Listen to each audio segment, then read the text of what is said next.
நான் தன்னந்தனியாளு நீயால நம்ம பாரு கொஞ்சம் நான் வந்தானா இங்க எட்டு கோடி பேரு நேரல போது கேட்டு எங்க விசில சத்தம் கேட்டு நல்லா வந்தா பாரு நீ விசில கடி ஓட்டு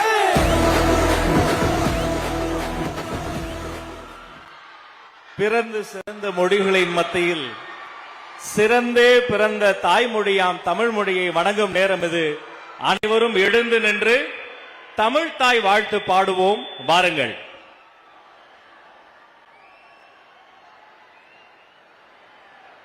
நீராறும் கடலுடுத்த நிலமடந்த கெளிலொழுகும் சீராறும் வதனமென திகழ்பரத கண்டமிதில் தெக்கனமும் அது சிறந்த திராவிடனல் திருநாடும் தக்க சிறு பிறை முதலும் தரித்தனரும் திலகமுமே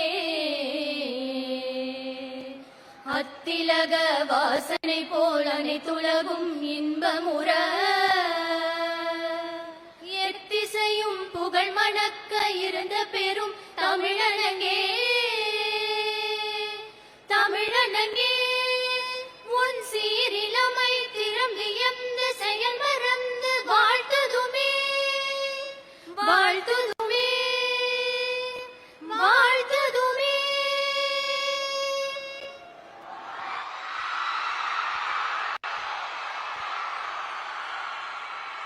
எப்போதும் தமிழை நாம் வாழ்த்துகிறோம். இன்று தமிழ்நாடு நம் தலைவரை வாழ்த்திக் கொண்டிருக்கிறது. அவரை வாழ்த்தி வரவேற்புரை நல்க மாண்புமிகு பால்வளத்துறை அமைச்சர் அன்பு அக்கா விஜயலட்சுமி இதோ உங்கள் முன்னால்.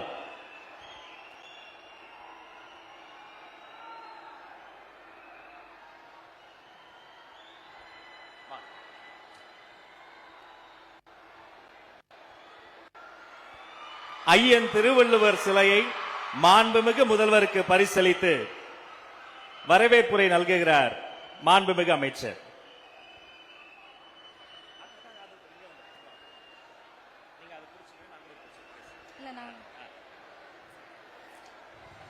அனைவருக்கும் வணக்கம். நெசவாளர் நெஞ்சமெல்லாம் குளிர கரூர் மாநகருக்கு வருகை தந்திருக்கும் மாண்புமிகு தமிழ்நாடு முதலமைச்சர் மக்கள் முதல்வர் எங்கள் கழக தலைவர் திரு விஜய் அவர்களை கரூர் மாவட்ட மக்களின் சார்பாகவும் எனது சார்பாகவும் இதயம் கனிந்த வரவேற்பை தெரிவித்துக் கொள்கிறேன். இந்நிகழ்ச்சியில் கலந்து கொண்டுள்ள மாண்புமிகு அமைச்சர்கள், சட்டமன்ற உறுப்பினர்கள், அனைத்து கழக நிர்வாகிகள், அரசு உயர் அலுவலர்கள் மற்றும் அன்பு பொதுமக்கள் அனைவரையும் வருக வருக என அன்புடன் வரவேற்கின்றேன். மக்களின் குறைகளை நேரடியாக கேட்டு அவர்களுக்கான தீர்வுகளை உடனுக்குடன் வழங்க வேண்டும் என்ற உயரிய நோக்கத்துடன் நடைபெறும் இந்த மக்கள் சந்திப்பு நிகழ்ச்சி மக்கள் மைய ஆட்சிக்கான சிறந்த எடுத்துக்காட்டாகும். எளிமை, நேர்மை, வேகம், மக்கள் நலன் ஆகியவற்றை அடிப்படையாக கொண்டு தமிழகத்தை முன்னேற்ற பாதையில் வழிநடத்தி வரும் தங்களின் தலைமையில் கரூர் மாவட்டமும் புதிய வளர்ச்சி பாதையில் முன்னேறி வருகிறது. இன்று தங்களின் வருகையால் கரூர் மாவட்ட மக்கள் பெருமகிழ்ச்சி அடைந்துள்ளனர். இந்த வருகை எங்கள் மாவட்ட வளர்ச்சிக்கு மேலும் பல புதிய வாய்ப்புகளை உருவாக்கும் என்ற நம்பிக்கை எங்களுக்கு உள்ளது. மீண்டும் ஒருமுறை கரூர் மாவட்டத்தின் சார்பாக மாண்புமிகு முதலமைச்சர் அவர்களை அன்புடன் வரவேற்று இந்த மக்கள் சந்திப்பு நிகழ்ச்சி சிறப்பாக நடைபெற மனமார்ந்த வாழ்த்துக்களை தெரிவித்துக் கொள்கிறேன். நன்றி, வணக்கம். அக்கா அவர்களுக்கு நன்றி. அடுத்து மாண்புமிகு முதல்வர் முன்னாள் கரூர் மேற்கு மாவட்ட செயலாளர், மண்ணின் மைந்தன், எங்கள் அண்ணன், கழக மாவட்ட செயலாளர் மதி அவர்களை சிறப்புரை வழங்க சிறப்போடு அழைக்கிறேன். அண்ணா வருக.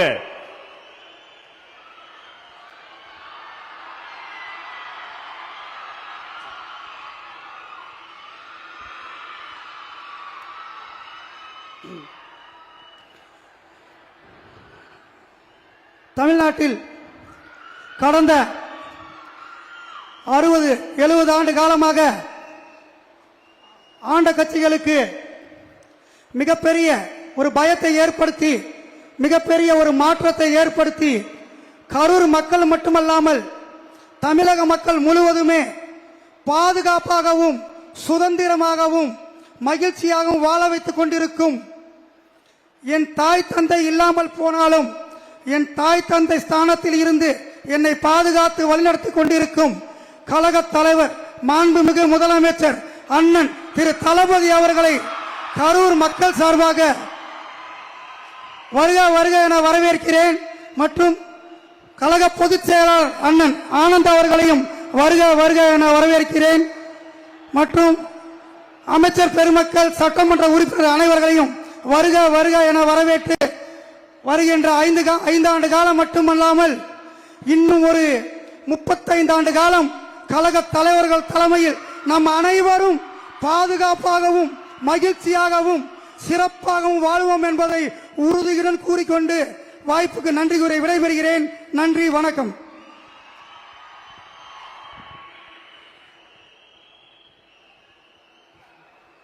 ஐந்தாண்டு மட்டுமல்ல, அடுத்து வருகிற ஒவ்வொரு ஆண்டுமே வெற்றி தலைவரின் ஆண்டாக இருக்கும் என்பது உண்மை.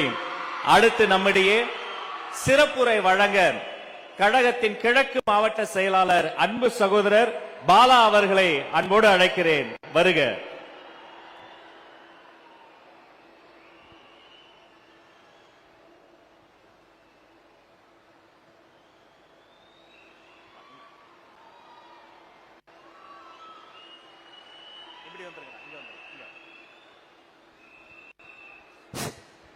பல தடைகளை தாண்டி இன்று நம் கண்முன்னால் நிற்கும் கடவுளாக தெரியும் நம்மளுடைய ஆரூர் அண்ணன், நம்மளுடைய தளபதி, நம்மளுடைய நிரந்தர முதல்வர், நம்மளுடைய கரூர் மாநகருக்கு வருகை தந்து நம்மளையெல்லாம் பெருமை சேர்த்துக் கொண்டிருக்கும் நம்மளுடைய தலைவருக்கு நம்முடைய கரூர் மக்கள் சார்பாக வருக வருக என வரவேற்று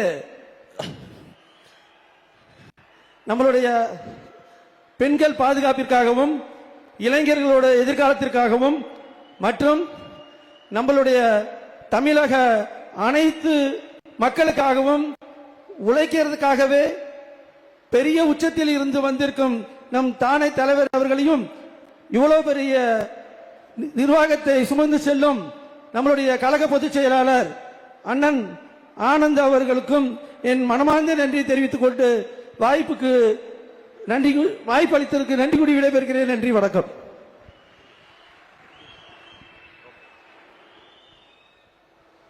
நன்றி. அவரை தொடர்ந்து அடுப்பில் வேகும் அரிசிகள் அல்ல அரசியல் என்று சொல்லக்கூடிய சிங்க பெண்களில் ஒருவராய் நமது கிருஷ்ணராயபுரம் சட்டமன்ற உறுப்பினராய் இருக்கக்கூடிய அன்பு சகோதரி சத்யா அவர்களை வாஞ்சையோடு அழைக்கிறேன். வாங்கம்மா.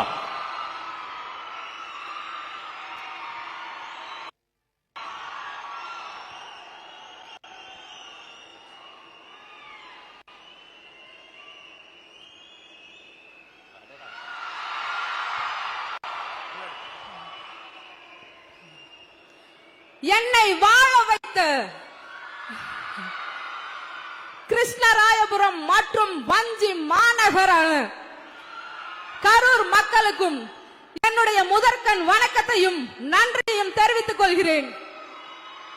அது மட்டுமல்ல, என்னை போன்ற எளியோரையும் இளைஞர்களையும் வாழ வைத்த வஞ்சி மாநகருக்கு வருகை புரிந்த நம்முடைய முதல்வர், என்னாலும் முதல்வர், எப்பொழுதுமே முதல்வர், நம்முடைய தளபதி அண்ணன் அவர்களை வருக வருக என வரவேற்கிறோம். அது மட்டுமல்லாமல் நம்மளுடைய தமிழக வெற்றி கழகம் அப்படிங்கிற இந்த மாபெரும் சக்தியை தூணாக நின்று தாங்கிக் கொண்டிருக்கும் நம்முடைய பொதுச் செயலாளர் அவர்களுக்கும் என்னுடைய முதற்கண் வணக்கத்தை தெரிவித்துக் கொள்கிறேன். ஓடு மீன் ஓட உருமின் வரும் மளவும் வாடி இருக்குமாம் கொக்கு. ஆமாங்க, கொக்கு எப்படி தனக்கான வாய்ப்பு உரு மீன், அதாவது பெரிய மீன் வர வரைக்கும் காத்துட்டு இருக்குமோ, அதே போல தமிழ்நாட்டு மக்களும் தனக்கான ஒரு பெரிய வாய்ப்பு வரும்னு காத்துட்டு இருந்தாங்க. அப்படிப்பட்ட ஒரு வாய்ப்பு தான் நம்முடைய முதல்வர் அவர்கள். இந்த வாய்ப்பை நாங்க எப்பொழுதும் கை நழுவவே விட மாட்டோம். அப்படித்தாங்க. ஆமாங்க. நாங்க தேர்தல் பிரச்சாரத்தின் போது நிறைய ஊர்களுக்கு போனோம். நாங்க பல கேள்விகளை கேட்டோம். ஒரு வினாவுக்கு ஒரு பதில் தான் இருக்கும் இல்லைங்களா? பல வினாக்களுக்கு பல பதில் இருக்கும். ஆனா இங்க நாங்க தேர்தல் பிரச்சாரத்தப்ப கேட்கிற பல கேள்விகளுக்கு, மக்கள் கிட்ட கேட்ட பல வினாக்களுக்கு அவங்க கொடுத்தது ஒரே ஒரு பதில் தான். என்ன பதில்? பெண்களுக்கு பாதுகாப்பு வேண்டும் அப்படின்னு நீங்க நினைச்சீங்கன்னா நீங்க வாக்களிக்க வேண்டிய ஒரே ஒரு சின்னம். கேட்கல, சத்தமா விசில். குழந்தைகளுக்கு தரமான கல்வி வேணும்னு நினைச்சீங்கன்னா நீங்க வாக்களிக்க வேண்டிய ஒரே ஒரு சின்னம் விசில். இளைஞர்களுக்கு வேலை வாய்ப்பு வேணும்னு நினைச்சீங்கன்னா நீங்க வாக்களிக்க வேண்டிய ஒரே ஒரு சின்னம் விசில். சிறப்பு மக்களே, அருமை. இதுதாங்க. இதே போல இன்னும் பல கேள்விகள் இருக்கு. ஆனா கேட்ட கேள்வி எல்லாத்துக்குமே கிடைச்ச ஒரே ஒரு பதில் விசில் விசில் விசில். நம்ம தளபதிக்கு பாரதியாரோட ஒரு அருமையான வரி எப்பவுமே பொருந்தும் இல்லைங்களா? பல வேடிக்கை மனிதரை போல நான் வீழ்வேன் என்று நினைத்தாயோ, தேடிச்சோறு நிதம் தின்று பல சின்னஞ்சிறு கதைகள் பேசி மனம் வாடி துன்பமிக உழன்று பிறர் வாட பல செயல்கள் செய்து நரை கூடி கிழப்பெருவம் எய்தி கொடுங்கூற்றுக்கு இரையான பின் மாயும் பல வேடிக்கை மனிதரை போல. மக்களே, அடுத்த வரி நான் வீழ்வேன் என்று நினைத்தாயோ. அப்படிப்பட்ட அருமையான பாரதியாரின் வரிகளுக்கு சொந்தக்காரர் தான் நம்முடைய தமிழக முதல்வர். பல்வேறு போராட்டங்களை கடந்து இன்னைக்கு எல்லாருமே வெற்றி என்னும் வாகை மலரை சூடுவதற்கு காரணம் நம்முடைய ஒரே ஒரு முகம், தளபதி அவர்கள் மட்டும்தான். இந்த முகம் எப்பவுமே நம்ம தேடி வந்துட்டே இருக்கும். மக்களுக்கான நல்லதை மட்டுமே செய்யும். நல்லாட்சி, மக்களாட்சி, இது எல்லாமே வேணும்னு நம்ம நினைச்சதுனால நமக்கு கிடைச்ச ஒரு அற்புதமான வாய்ப்பு தான் நம்முடைய தமிழக முதல்வர். இந்த வாய்ப்பை நாங்க எப்பவுமே நழுவ விட மாட்டோம்னா.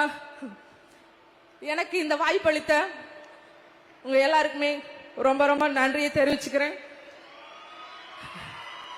பணநாயகம் தோற்றது, ஜனநாயகம் வென்றது. ஜனநாயகன் சீக்கிரமே நம்மளை பார்க்க வருவாரு. நன்றி நன்றி நன்றி நன்றி. புவி ஈர்ப்பு விசை அனைத்து பொருட்களையும் பூமியோடு ஈர்க்கும். தமிழ்நாட்டிற்கு வந்திருப்பது விஜய் ஈர்ப்பு விசை அனைத்து ஆளுமைகளையும் நல்ல தலைமை தேடி தானாய் வந்து ஒரு தானாய் சேர்ந்த கூட்டமாக மாறிக்கொண்டிருக்கிறது. மக்களை அடுத்து நம்மிடையே பேசுவதற்காக முன்னாள் அமைச்சர், இந்நாள் தமிழக வெற்றி கழகத்தின் தொண்டர், அன்பு சகோதரர் எம்.ஆர். விஜயபாஸ்கர் அவர்கள் வெள்ளி வாளை பரிசளிக்கிறார்.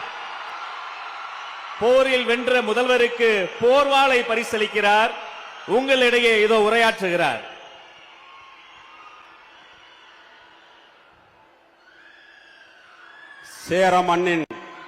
சேர மன்னனின் தலைநகராக விளங்கிய வரலாற்று சிறப்புமிக்க இந்த கரூர் மாநகருக்கு சென்ற ஆண்டு செப்டம்பர் மாதம் ஒரு கட்சியினுடைய தலைவராக வந்த தளபதி அவர்கள் இன்று கரூர் மண்ணிலே தமிழகத்தினுடைய முதலமைச்சராக காலெடுத்து வைத்திருக்கிறார். அவரை கரூர் மாவட்ட மக்கள் சார்பாகவும் என்னோடு இந்த இயக்கத்திலே தங்களை அர்ப்பணித்துக் கொண்ட கழகத்தினுடைய நிர்வாகிகள் சார்பாகவும் வருக வருகவென்று வரவேற்று தமிழகத்திலே ஒரு புரட்சியை ஏற்படுத்திய தலைவர் புரட்சி தலைவர் எம்ஜிஆர் 1972 இயக்கம் ஆரம்பித்த பொழுது அரசியல் நோக்கர்கள் சொன்னார்கள், விசில் அடிக்கிறவங்களை வச்சுக்கிட்டு அரசியல் கட்சியை நடத்த முடியுமா என்று கேட்டார்கள். அதற்கு பதில் சொல்லிய தலைவர் புரட்சி தலைவர் எம்ஜிஆர் 1977 ஆட்சிக்கு வந்த பொழுது சொன்னார்கள், அவர்களால் பொறுக்க முடியவில்லை. அவர்கள் சொன்னார்கள், திரையுலகிலே இருந்து வந்தவருக்கு ஆட்சி நடத்த தெரியுமா என்று சொன்னார்கள்.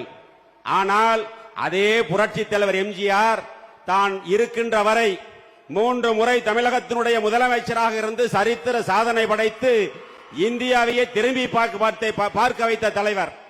அதே போலதான் இப்பொழுது புரட்சி தலைவருடைய அன்பும் மாண்புமிகு புரட்சி தலைவி அம்மாவுடைய வீரமும் ஒன்று சேர்ந்த தலைவராக நம்முடைய புரட்சி தளபதி நம்முடைய தமிழக முதலமைச்சர் அவர்களை தமிழகம் மட்டுமல்ல இந்தியாவே உற்று நோக்கி கொண்டிருக்கிறது. தளபதி அவர்களே, உங்களை காண கரூர் மக்கள் மட்டுமல்ல தமிழக மக்களே தவம் கிடக்கிறார்கள். இங்கே இருக்கின்ற இளைஞர் பட்டாளம் இன்றைய இருக்கின்ற இளைஞர் பட்டாளம் மட்டுமல்ல, இன்னும் வரக்கூடிய இளைஞர் பட்டாளமும் சேர்ந்து வரக்கூடிய இளைஞர் பட்டாளமும் உங்கள் பின்னால் தான். ஒரு சின்ன பையன் என் பேரன் கேட்கிறான், இவ்வளவுதான் இருக்கிறான். நான் போன நேத்து, தாத்தா எங்க கட்சிக்கு வந்துட்டீங்களாமல்லங்கிறான். என்ன வயசு? 3 வயசு இருக்கும். தாத்தா எங்க கட்சிக்கு வந்துட்டீங்கிறான். இன்னொரு பையன் கேட்கிறான், ரோட்ல போறேன், மாமா எங்க தளபதி கட்சிக்கு வந்துட்டீங்களாமல்ல, வாங்க வாங்க அப்படிங்கிறான்.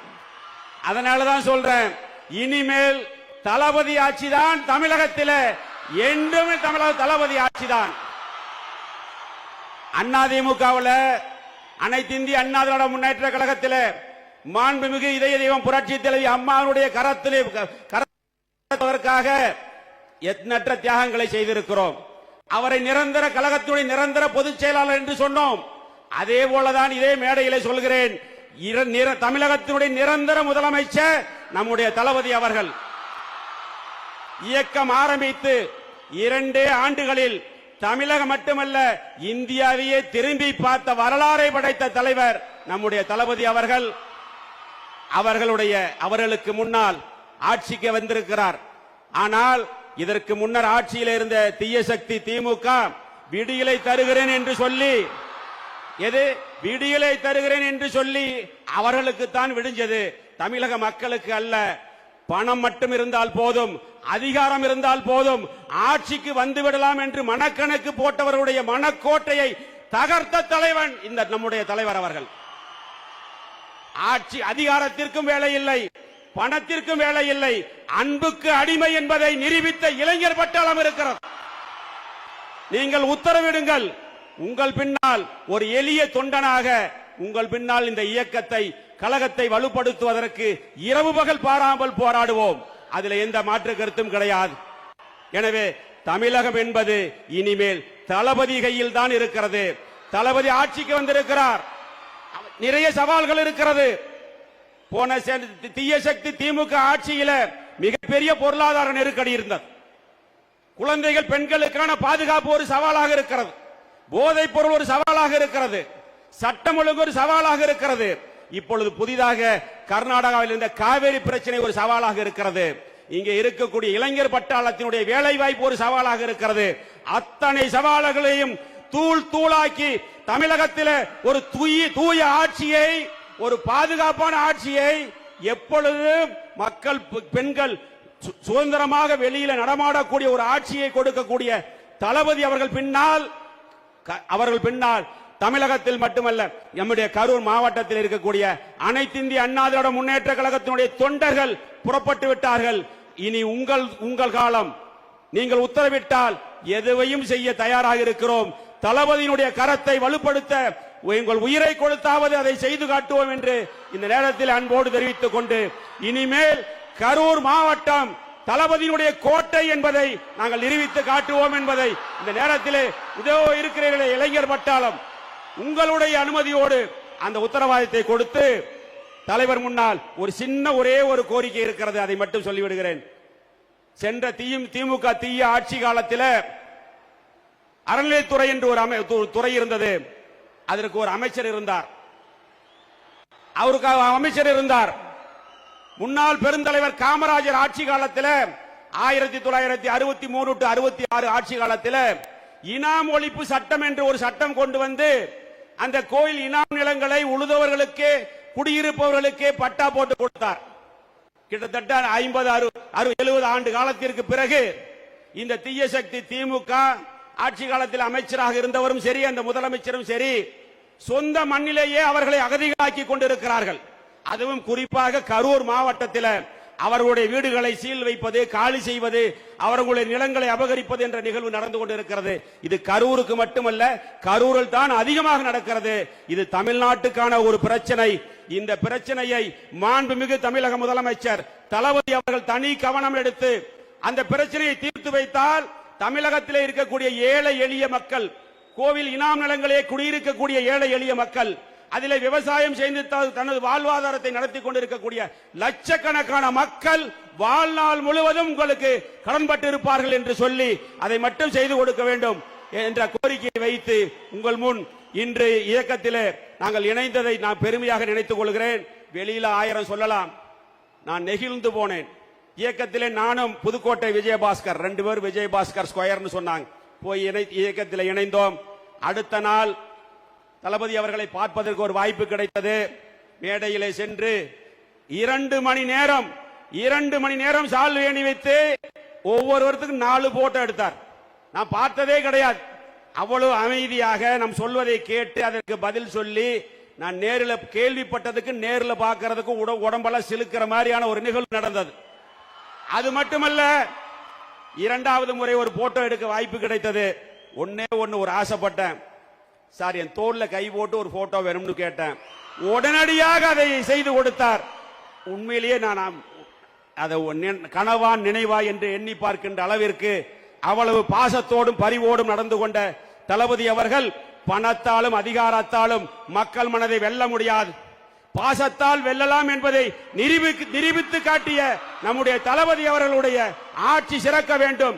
தொடர்ந்து தமிழகத்தில் நம் தளபதியினுடைய ஆட்சிதான் என்று உத்தரவாதம் கொடுத்து எங்களை எல்லாம் இந்த இயக்கத்தில் இணைத்துக் கொண்டதற்கு மீண்டும் ஒரு முறை நன்றி கூறி விடைபெறுகிறேன். நன்றி, வணக்கம். அண்ணன் அவர்களுக்கு நன்றி. 2 மணி நேரம் மட்டுமல்ல, குட்டீஸ்க்காக கல்வி விருதுகள் கொடுக்க உலகத்திலேயே 14 மணி நேரம் நின்று கொண்டே இருக்கக்கூடிய ஒரு தலைவர், அந்த தங்கைகளின் அண்ணன், அண்ணன்களின் தம்பி, தலைவர் மட்டுமல்ல, எங்கள் குடும்பத்தின் தலைமை தொண்டர் மாண்புமிகு முதலமைச்சர் அண்ணன் சி ஜோசப் விஜய் அவர்களே, வருக, தலைமை உரை தருக.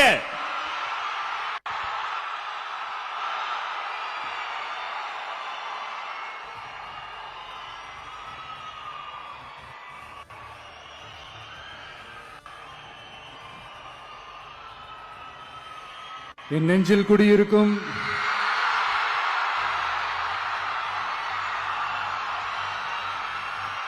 கரூர் சொந்தங்கள், உங்கள் அனைவருக்கும் என்னுடைய வணக்கம்.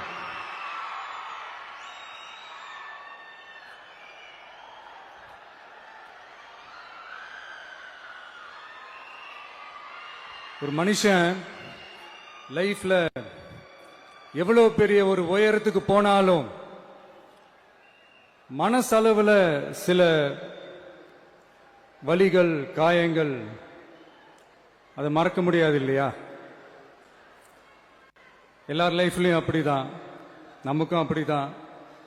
நிறைய வலிகள், காயங்கள் எல்லாத்தையும் தாண்டி தான் வந்திருக்கிறோம். ஆனா எல்லாத்தையும் விட ரொம்ப ஜாஸ்தியான அந்த வலியும் அந்த காயமும் எனக்கு அந்த கரூர் சம்பவம் தான்.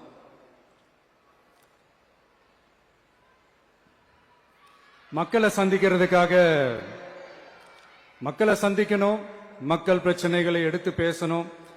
அதுக்காக தான் அந்த மக்கள் சந்திப்பு பயணத்தை தொடங்கி திருச்சி, அரியலூர், நாகப்பட்டினம், திருவாரூர், நாமக்கல், கரூர் அப்படின்னு சொல்லிட்டு போயிட்டு இருந்தோம். அரியலூர்ல அந்த மீட்டிங் முடிச்சுட்டு பெரம்பலூர் போறதுக்கு முன்னாடி அந்த பெரம்பலூர் போலீஸ் எங்களை அலர்ட் பண்ணாங்க. சரிங்க, கூட்டம் கொஞ்சம் ஜாஸ்தியா இருக்கு, லேட் ஆயிடுச்சு வராதீங்க அப்படின்ட்டு. So we had no choice. Police சொன்னால் நம்ம அதை ஒபே பண்ணி தானே ஆகணும். அதே நேரத்தில் பெரம்பலூர் மக்களோட அந்த சேஃப்டியும் மைண்டில் எடுத்துக்கிட்டு ஒரு மன வலியோடவே திரும்ப போயிட்டோம். அதுக்கப்புறம் பெரம்பலூர் தொகுதி மக்களுக்கு மன்னிப்பும் கேட்டோம். அதே மாதிரி நாமக்கல் அந்த மீட்டிங் முடிச்சுட்டு கரூர் வரும்போது அந்த கரூர் போலீஸ் எங்களை அலர்ட் பண்ணியிருக்கலாம்ல.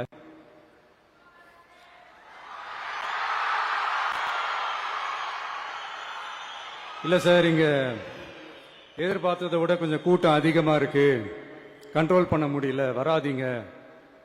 அண்ட் போலீஸ் நினைச்சா அவங்க அந்த மீட்டிங்கே கேன்சல் பண்ணலாம். ஏதோ தப்பா இருக்கு, ஏதோ தப்பா தோணுது அப்படின்னு நினைச்சிட்டாலே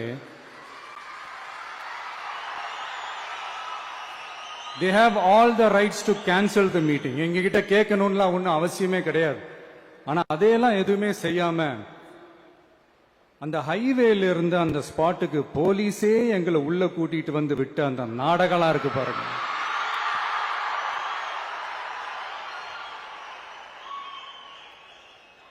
நம்பிட்டேங்க, முழுசா நம்பிட்டேன். அன்னைக்கு இருந்த அந்த கரூர் போலீஸ் பேசும்போது தேங்க்ஸ்லாம் சொன்னேன் அவங்களுக்கு. எனக்கு தெரியாது இப்படி ஒரு நாடகம் நடக்கும். இதுக்கெல்லாம் யார் காரணம்? இதெல்லாம் யார் சொல்லி செஞ்சது? இப்படி பண்ணுங்க, அப்படி பண்ணுங்க, சப்போஸ் அப்படி நடந்தா இப்படி பண்ணுங்க, சப்போஸ் இப்படி நடந்தா இந்த மாதிரி இன்ஸ்ட்ரக்ஷன்ஸ் எல்லாம் கொடுத்து அந்த பிரஷர் போடுறது யாரு?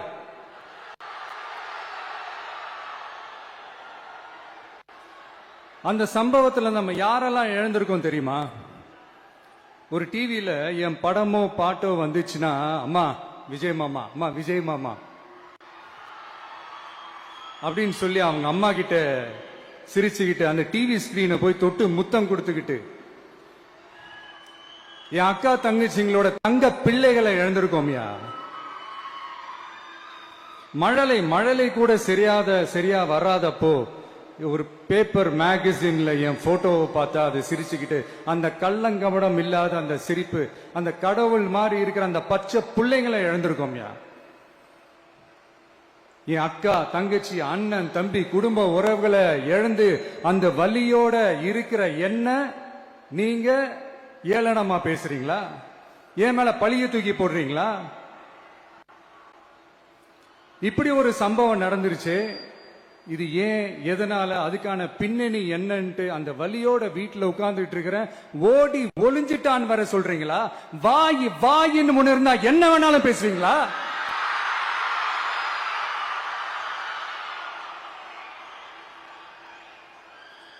மக்களே, நான் உங்களையே கேட்கிறேன். அன்னைக்கு அத்தனை கிரௌட் இருந்துச்சு, அந்த கிரௌடுக்கு தகுந்த மாதிரி போலீஸ் பாதுகாப்பு கொடுத்தாங்களா?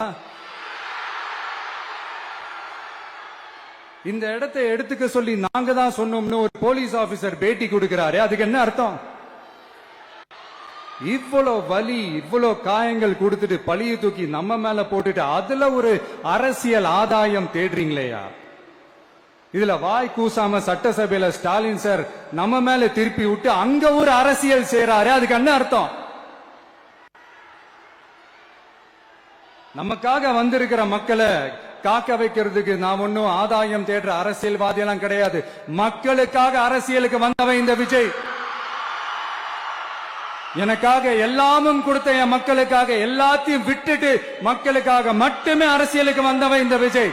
அவங்களுக்காக நன்றி கடன் செலுத்துறதுக்காக மட்டுமே அரசியலுக்கு வந்தவன் இந்த விஜய். உங்களுக்கு தான் இந்த விஜய் பத்தி நல்லா தெரியுமே.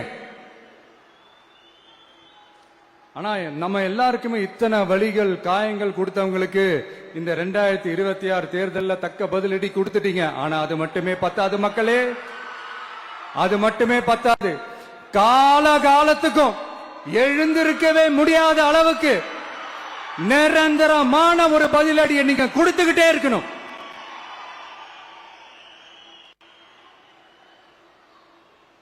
இப்படி எல்லாம் பண்ணா நான் மக்களை விட்டு ஓடிடுவேன் நினைப்பா? யார் என்ன ஓடினாலும் நான் மக்களை விட்டு எல்லாம் ஓட மாட்டேன். அன்னைக்கும் சொன்னேன், இன்னைக்கும் சொல்றேன், நாளைக்கும் சொல்றேன், தில்லா சொல்லுவேன், கெத்தா சொல்லுவேன். பணமா ஜனமா அப்படின்னு கேட்டா என் ஜனம் தான் எனக்கு முக்கியம். மக்களே, உங்களை விட எனக்கு இந்த காசு பணம் முக்கியமா என்ன? இவ்வளவு குறைகள் நம்ம மேல சொல்றாங்களே, இப்ப நான் சொன்ன மாதிரி அவங்களால ஓபனா சொல்ல முடியுமா? அந்த தில்லு இருக்கா, திராணி இருக்கா? ஒரு கிடையாது. ஆனா நம்ம மக்கள் அமைச்சு கொடுத்த நம்ம அரச குறைகள் மட்டும் டிசைனா மாடல் மாடலா குறைகள் மட்டும் சொல்லுவாங்க. ஒவ்வொரு டிபார்ட்மெண்ட்லயும் அந்த பார்ட்டி ஃபண்ட், அந்த கட்சி நிதின்ற பேர்ல அடிக்கிற கொள்ளையெல்லாம் இந்த தீய சக்தியா இருக்கட்டும், தீந்து போன சக்தியா இருக்கட்டும், ரெண்டு பேரும் மாறி மாறி இதே தான் செஞ்சிட்டு இருக்கிறாங்க. இதுல ஒரு ஹைலைட் காமெடி என்னன்னா, சட்டசபையில பேசும்போது பார்ட்டி ஃபண்டுன்னு தான் சொன்னேன். அது எந்த பார்ட்டி, என்ன ஃபண்டு, யாரு, என்ன பேரு எதுவுமே சொல்ல. பார்ட்டி ஃபண்டுன்னு சொன்னவன எடுத்தாங்க பாருங்க ஒரு ஓட்டம். எனக்கே ஃபர்ஸ்ட் புரியல, ஏன்பா ஓடுறாங்க? அப்படி என்ன நம்ம சொல்லிவிட்டோம்? அதான் அந்த குற்றம் உள்ள நெஞ்சுக்கு தான் குறுகுறேங்கும். இது எப்படி இருக்கு தெரியுமா? எங்க அப்பா பீரோக்குள்ள இல்ல, எங்க அப்பா பீரோக்குள்ள இல்ல அப்படின்னு சொல்ற மாதிரி. ஐயோ, ஏன் கேக்குறீங்க? இவங்களோட செம்ம கூத்தா இருக்குங்க, செம்ம ஃபன்னா இருக்கு. சென்னையில ஒரு பாலம் கட்டுறதுக்காக நார்மலா ஆகிற செலவை விட அதிக செலவுல, கிட்டத்தட்ட டபுள் மடங்கு செலவுல ஒரு டெண்டர் ஒண்ணு விட்டுருக்கிறாங்க. அதையெல்லாம் தோண்டி எடுத்து அதெல்லாம் இப்போ கண்டுபிடிச்சு கேன்சல் பண்ணியிருக்கிறோம். இன்னும் எத்தனை கோடி ஊழல், எத்தனை லட்சம் கூடல் தோண்ட தோண்ட வருமோ எங்களுக்கே தெரியல. ஒவ்வொரு முகமுடியா கிழியுது. ஐயோ, இந்த விஜய் ஒவ்வொரு கதையா எடுத்து வெளியில விட்டுருவான் போலேன்ட்டு திரும்புற பக்கம்லாம் கதறல் கதறல் கதறல். காதல் இருந்து ரத்தம் வராத குறை. ஆமா, இப்படி ஊழல் ஊறி போனவங்க இப்படிதான் இருப்பாங்க. இந்த 50-55 நாட்கள்ல அங்க செஞ்ச சில விஷயங்கள் சட்டசபையிலே எடுத்து சொன்னேன். பட் இங்க ஒரு சில விஷயங்கள் சொல்லணும்னு நினைக்கிறேன். இந்த மின்சாரத்துறையில இதுக்கு முன்னாடி போட முடியாம இருந்த அந்த பதவி உயர்வை இப்பதான் எங்களால போட முடிஞ்சது. அதுக்காக ஒரு அக்கா அழுதுகிட்டே ஒரு நன்றி சொன்னாங்களே, அதெல்லாம் உங்க கண்ணில் படாது அந்த வீடியோ எல்லாம், குறை சொல்றவங்களுக்கு. அடுத்து லஞ்சம்லாம் ஒழிக்க முடியாது, ஊழல்லாம் ஒழிக்க முடியாது, அதெல்லாம் பிளட்டிலேயே ஊறி போய் இருக்கு அப்படின்னு சொன்னவங்க போய் ஒவ்வொரு கவர்மெண்ட் ஆபீஸா பாருங்க. ஒரு பைசா லஞ்சம் இல்ல, ஒரு பைசா ஊழல் இல்ல. வேலையெல்லாம் சும்மா டக்கு டக்கு டக்கு நடக்குது. ஒரு பெரியவர் ஒருத்தர் சொல்றாரு, தம்பி வேலையெல்லாம் நடக்குது, ஆனா அதையும் தாண்டி எங்களுக்கு மரியாதை கொடுக்கறாங்க தம்பி, உட்கார வச்சுலாம் பேசுறாங்க. இதெல்லாம் இதுக்கு முன்னாடி நடந்ததே இல்ல. அவனை போய் பாரு, இவனை போய் பாரு, இந்த ஆபீசரை போய் பாருன்னு சொல்லி அலைய விடுவாங்க. இப்ப லஞ்சம் இல்ல, ஊழல் இல்ல, வேலையெல்லாம் உடனே நடக்குது. மக்கள் அப்படி ஒரு பெருமூச்சு ஒண்ணு விடுறாங்க. அதை பார்த்து நமக்கு அப்படி ஒரு ஹாப்பினஸ். இதுக்கு மேல என்ன வேணும்? ஏன் இதெல்லாம் பண்ண முடியாது? மனசுன்னு ஒண்ணு இருந்தா பண்ணலாம். இப்ப பண்ணல. அதே மாதிரி இந்த L&T நிறுவனத்தோட 18,600 crore 3 திட்டங்கள் அந்த ஒப்பந்தம், அந்த கையெழுத்து போட்டிருக்கிறோம். கிட்டத்தட்ட 8,200 பேருக்கு வேலை வாய்ப்பு. நான் சொல்றது அந்த 3 மாவட்டத்தை சேர்ந்தவங்களுக்கே அவ்வளவு வேலை வாய்ப்பு. குறுவை சாகுபடிக்காக 134 கோடியில அந்த சிறப்பு தொகுப்பு திட்டம் அறிவிச்சிருக்கிறோம் நம்ம விவசாயிகளுக்காக. இப்பவும் சொல்றேன், நம்ம விவசாய பெருமக்களே, உங்களோட இந்த அரசு கூடவே நிற்கும். பெண்கள் பாதுகாப்புக்காக சிங்கப்பெண் அதிரடி படை, அது உங்களுக்கு நல்லாவே முன்னாடியே தெரியும். வரப்போற அறிஞர் அண்ணா அவர்களுடைய பிறந்த நாள்ல உங்க அண்ணனுடைய அரசுல தாய் மாமன் தங்க மோதிர திட்டம் அறிவிக்கப்படும். இதெல்லாம் கேட்டாங்களே, வாக்குறுதி கொடுத்தீங்களே, என்னாச்சு என்னாச்சுன்னு. இந்த தீய சக்தி மாதிரி ரீல் தாய் மாமன்லாம் கிடையாது, ரியல் தாய் மாமன். எப்படி? ரியல் தாய் மாமன்.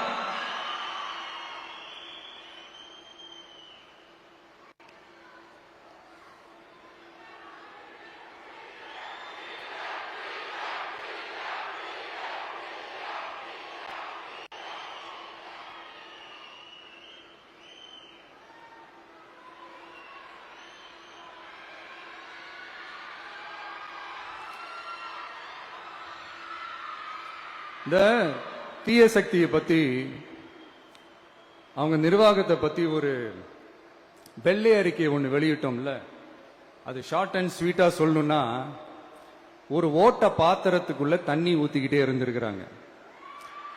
பாத்திரம் எம்டியாவே இருந்திருக்கு, ஆனா ஊத்தின தண்ணி தான் எங்க போச்சுன்னு தெரியல.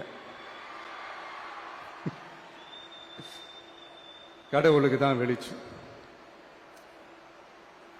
அது மாதிரி இப்ப நம்ம சொன்னதெல்லாம் சும்மா ஒரு சாம்பிள் தான்.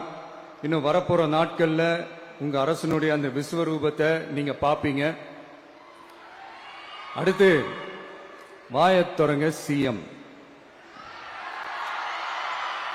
அடாடா, உங்க சிஎம் நெஞ்சிலேயே குத்திட்டு வந்தீங்க பாருங்க, அதெல்லாம் வேற லெவல். பேசுங்க பேசுங்கன்றீங்க, பேசுனா எந்திரிச்சு ஓடிடுறீங்க. இனிமே பேச ஆரம்பிக்கிறதுக்கு முன்னாடி என்ன பண்ணணும் அப்படின்னா, ஒரு நண்பர் ஒருத்தர் சொன்னார், மாண்புமிகு பேரவைத் தலைவர் அவர்களே எல்லா டோரையும் இழுத்து லாக் பண்ணுங்க அப்படின்னு சொல்லிட்டு தான் பேச்ச ஆரம்பிக்கணும் போல் இருக்கு. ஏன்னா பேசிட்டு இருக்கும் போது எந்திரிச்சு ஓடிடுறாங்க. 5 நிமிஷம் பேசினதுக்கே குளத்தூர்ல கொத்து பரோட்டா போட்டாங்க. இதுக்கு மேல பேசினா மொத்தமா முடிஞ்சிடும், பாத்துக்கங்க. நாம அரசியல் பேசினா விஜயெல்லாம் அரசியல் பேசலாமா அப்படிங்கிறது. சரிப்பா, நமக்கு எதுக்கு வம்பு, நம்ம பாட்டுக்கு நம்ம வேலையை பார்ப்போம், எதுக்கு அவங்கள பத்தி பேசிக்கிட்டு அப்படின்னு இருந்தா விஜய்க்கு அரசியலே பேச தெரியல அப்படிங்கிறது. இப்படியே மாறி மாறி மேகதாது அணையை பத்தி என்ன தெரியும், விஜய் அதை பத்தி பேசல. இப்படி நம்ம அரசியலுக்கு வந்ததுல இருந்தே ஒரு கூட்டம் குறை மேல குறையா சொல்லிக்கிட்டு, பாட்டுக்கு பாட்டு கச்சேரி எங்களுக்கும் பண்ண தெரியும், பண்ணலாமா? இந்த மேகதாது அணை சம்பந்தமான அந்த வழக்குல தமிழ்நாட்டோட பெட்டிஷனை சுப்ரீம் கோர்ட் எப்போ ரிஜெக்ட் பண்ணுச்சு? அப்ப யார் ஆட்சியில் இருந்தா? ஏன் ஒழுங்கா வாதாடல? நீங்க ஒழுங்கா வாதாடி இருந்தீங்கன்னா அதை ரிஜெக்ட் பண்ணிருக்க மாட்டாங்கல்ல. ஏன் ஸ்டாலின் சார் வேணும்னே விட்டுட்டாரா? ஏன் இப்படிலாம் கேள்வி கேட்கலாமா? இப்படிலாம் கேள்வி கேட்டாதான் மேகதாது அணையை பத்தி பேசினதா அர்த்தமா? ஏன் அந்த ஸ்டேட் சிஎம் பேசுறாரு, நீங்க ஏன் பேசல? அப்படின்னா நம்ம ஸ்டேட்டோட உரிமையை எங்க நிலைநிறுத்தணுமோ அதுக்காக வேலை பார்க்கறது மட்டும்தான் முக்கியம். சும்மா சவால் விட்டுக்கிட்டு சீண்டி பார், நான் யார் தெரியுமா, தொட்டு பார், இப்படிலாம் பேசிக்கிட்டு இருந்தா வேலைக்கு ஆகாது. சும்மா பேசி பேசி பிரச்சனையை வளர்த்துக்கிட்டு யார் மேலேயாவது பழிய தூக்கி போட்டுட்டு அப்புறம் மக்களை அம்போன்னு தெருவில் விட்டுட்டு இப்படிதான் ஒரு அரசியல் பண்ணணும்னா அந்த அரசியல் நமக்கு தேவையும் இல்லை, அதை நம்ம செய்யவும் போறதில்லை. Talk less work more mode தான், அதுதான் நம்ம பாலிசியே. அதனாலதான் சட்டசபையில அந்த அரசினர் தீர்மானம்னு சொல்லி ஒன்று கொண்டு வந்தோம். அது எப்படி டு டேக் இட் ஃபார்வர்ட், எப்படி கொண்டு போகணுமோ அதை சரியா செய்வோம். சென்ட்ரல் கவர்மெண்ட்ல இருந்து அந்த டீலிமிட்டேஷனை திரும்ப கொண்டு வர போறதா ஒரு பேச்சு ஒன்று அடிபடுது. யார் என்ன டீலிமிட்டேஷன் கொண்டு வந்தாலும் தமிழ்நாடு அது ஒத்துக்காது. நமக்கான இடத்தை யாரும் பறிக்கவும் முடியாது, அது பறிக்கவும் விட மாட்டோம். இப்படி நாம இருக்கும் போது இந்த தீய சக்தி திமுக எங்க போய் நிக்குது, யார் கதவை தட்டிக்கிட்டு நிக்குது, அது உங்களுக்கே நல்லா தெரியும். மக்களே, இந்த தீய சக்தியும் தீந்து போன சக்தியும் வேற வேறலாம் இல்ல, கூட்டு களவாணிங்க. சொல்ல முடியுமா அவங்களால? எங்களுக்குள்ள ஒட்டும் இல்ல, உறவும் இல்ல, அறிவிக்க முடியுமா, நிரூபிக்க முடியுமா? இந்த வரப்போற இடைத்தேர்தல் அதை நிரூபிச்சு காட்டுங்க, அப்புறமா பேசுங்க. மக்களை, என் மனசை விட்டு கரூர் எப்பவும் நீங்கவே நீங்காது. நமக்கு ஏற்பட்ட வேதனையான சம்பவத்தை, நமக்கு எதிராக நடந்த சதிய சூழ்ச்சிய இனி வர்ற ஜெனரேஷனும் அவங்களுக்கு தெரியப்படுத்தணும்ல. அதுக்காகவே இனி ஒரு அரசியல் சதிய, அரசியல் சூழ்ச்சிய யாரும் யோசிக்கவே கூடாதுன்றதுக்காகவே கரூர்ல ஒரு நினைவு சின்னத்தை நம்ம டிவிகே சார்பா அமைக்கப்படும் அப்படின்றத அறிவிக்கிறோம். அப்புறம் கரூர்ல இருந்து ஒட்டுமொத்த தமிழ்நாட்டு மக்களுக்கும் சொல்றேன், உங்க டிவிக்கு அரசு உங்களுக்காகத்தான் உழைக்கும். அடிப்படை வசதிகளை முதல்ல நிறைவேற்றணும். ஒரு பக்கம் நிதி நிலைமையை சரி செஞ்சுக்கிட்டே, இன்னொரு பக்கம் அப்படியே நாம சொன்னதுல பிரையாரிட்டி பார்த்து ஒவ்வொன்னா படிப்படியா நிறைவேற்ற ட்ரை பண்ணுவோம். இது எப்பவும் உங்களுக்கான அரசா தான் இருக்கும். இந்த விஜய் உங்க விஜயா தான் இருப்பான். நீங்க உரிமையோட உங்க கவர்மெண்ட்டை நீங்க அணுகலாம். இந்த தீய சக்தி ஆட்சி முடிஞ்சு பொட்டிக்குள்ள போனதுல இருந்து என்னென்னமோ பண்றாங்க, ஏதோ பேசுறாங்க, சோஃபாங்கிறாங்க, வாஷிங் மெஷினுங்கிறாங்க, இந்த அரசியல் வியாபாரம் பண்றதுக்கான அந்த வெண்டிங் மெஷினே அவங்க தான். யாரு? இந்த திமுக. இதுல நம்மளை பார்த்து வாஷிங் மெஷின்ங்கிறாங்க. எலெக்ஷன்ல ஓட்டுக்கு காசு கொடுக்கிற அந்த கலாச்சாரத்தை, அந்த கல்ச்சரை அடிச்சு நொறுக்கி இருக்கிறோம். எலெக்ஷன்லயே அப்படி வேலை பார்த்த நாம நமக்கு எதுக்கு இந்த குதிரை, கழுத, ஒட்டக பேரெல்லாம்? மக்களின் பக்கம் அப்படி இருக்கும்போது நமக்கு எதுக்கு இந்த பேரெல்லாம்? இந்த திருட்டு திமுக ஆட்சியை வச்சுக்கிட்டு ஊரடிச்சு ஒலையில போட்டு இந்த கொள்ளையை அடிச்சதுனாலதான் உங்க கரூர் கம்பெனி ஓனர் ஒருத்தர் எங்க எங்க இருக்காருன்னே தெரியாம ஓடு ஓடு ஓடு ஓடு ஓடு ஓடு ஓடு ஓடு வராம் பாரு வேட்டக்காரன் ஓடினே இருக்கிறாரு. இன்னொருத்தர் ஃபாரின்ல போய் ஒளிஞ்சுக்கிட்டாரு. ஃபாரின் ஸ்டாலின் சார் நினைச்சிட போறீங்க, அவர் இல்ல. எனக்கு எப்பவுமே ஸ்டாலின் சார் மேல ஒரு தனி பாசம் ஒண்ணு உண்டு. அவரு கிடையாது, இவரு வேற. சிங்கப்பூருக்கு செக்கப்புக்கு போனார்ல அவரு. இன்னும் தோண்ட தோண்ட எத்தனை பேர் மாட்ட போறாங்களோ தெரியல. உங்ககிட்ட யாராவது லஞ்சம் ஏதாவது கேட்டாங்கன்னா கொடுக்க முடியாது சொல்லுங்க, நான் இருக்கேன் உங்களோட.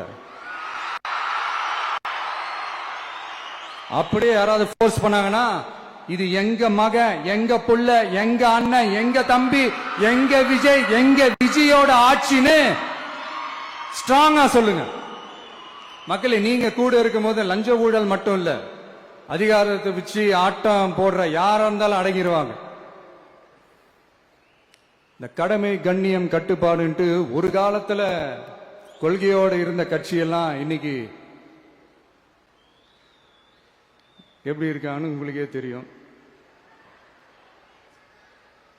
அதாவது இந்த டிவிகே கட்சியோட தலைவரை எதிர்க்கிறதுல ஒரு நியாயம் இருக்கு. ஏன்னா உங்க பொழப்புல மண்ணள்ளி போட்டான். என்ன இந்த ஊழல் லஞ்சம்லாம் பண்ண மாட்டேன்னு சொல்லி உங்க அரசியலே ஒரு தெருமுனைக்கு கொண்டாந்து விட்டான். மக்கள் வேற அவனை தான் நம்புறாங்க. சோ இந்த விஜயை எதிர்க்கிறதுல ஒரு அரசியல் நியாயம் இருக்குது, அது புரிஞ்சுக்கலாம். ஆனா இன்னைக்கு இந்த விஜய மக்கள் ஓட்டு போட்டு ஜெயிக்க வச்சு ஒரு தீர்ப்பை கொடுத்து மக்களுக்காக வேலை செய்யறதுக்காக முதலமைச்சரா உட்கார வச்சிருக்கிறாங்க.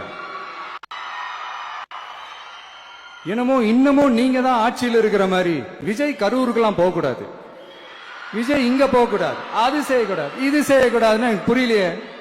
ஆட்சியில் இருக்கும் போது தான் இவ்வளவு கட்டுப்பாடெல்லாம் போட்டீங்க, SOPs எல்லாம் போட்டீங்க, ஸ்டாலின் சார் ஆபரேட்டிங் ப்ரொசீஜர் எல்லாம் போட்டீங்க. இப்பவும் அதே பண்ணிட்டு இருந்தீங்கன்னா என்ன சார் நியாயம்? இல்ல நான் தெரியாம தான் கேட்கிறேன், இன்னும் கனவுலயே இருக்கிறீங்களா? முதல்ல முழிச்சு வாங்க, ரியாலிட்டிக்கு வாங்க. உங்க ஆட்சி எல்லாம் வீட்டுக்கு போய் டிவிக்கேன்னு ஒரு ஆட்சி வந்து ரொம்ப நாள் ஆச்சு. ஒழுங்கா படி என்று சுப்ரீம் கோர்ட் ஓங்கி மண்டேலியே நறுக்கு நறுக்கு நறுக்கு என்று செம்மட்டியாலே அடிச்சும் இந்த திமுக முழிச்சுக்கல அப்படின்னா அப்ப கொஞ்சம் கஷ்டம்தான். வெற்றி தோல்வி எல்லாம் அரசியல சகஜம் சார்.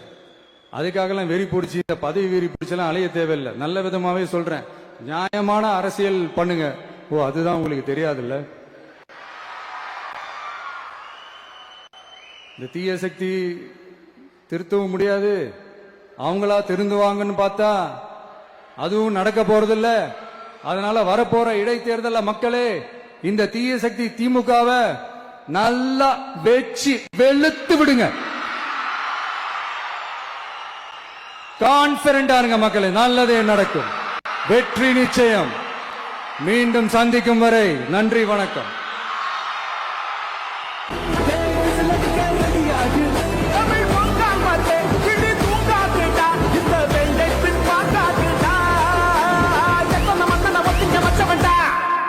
நான் தன்னந்தனியாளு, நீ நம்ம பாரு,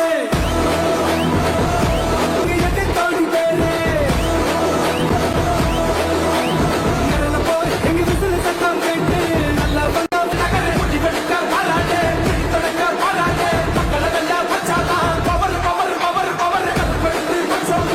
விசில் அடிக்க ரெடியா? இந்த மேகதாது அணை சம்பந்தமான அந்த வழக்கில்